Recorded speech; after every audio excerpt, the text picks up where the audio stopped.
কিন্তু আয়োজিত ইফতার মাহফিলে উপস্থিত আমাদের শ্রদ্ধেয় শিক্ষক মণ্ডলী। সব থেকে ভালো লাগার যে বিষয়টা, এমন কোন বড় অর্গানাইজেশন নেই টেক্সটাইল রিলেটেড যেখানে সিটি ইউনিভার্সিটির ভাই বা বোনরা নেই। তাহলে এর থেকে বড় আমাদের কি হতে পারে? আমরা যখন সিটি ইউনিভার্সিটি থেকে গ্র্যাজুয়েশন সম্পন্ন করেছি তখন আমাদের ইউনিভার্সিটি থেকে কয়েকজন ভাই মাত্র মার্কেটে ছিলেন, খুবই সীমিত। বাট আপনারা লাকি, আজকে যারা টেক্সটাইল ডিপার্টমেন্ট থেকে গ্র্যাজুয়েশন কমপ্লিট করবেন 3000 ভাই অলরেডি আপনার রেফারেন্সের জন্য প্রস্তুত। যারা আছে তাদের সাথে যোগাযোগ রাখবেন।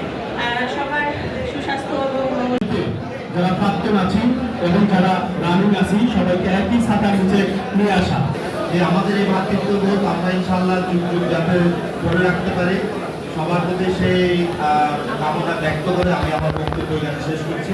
ধন্যবাদ সবাইকে।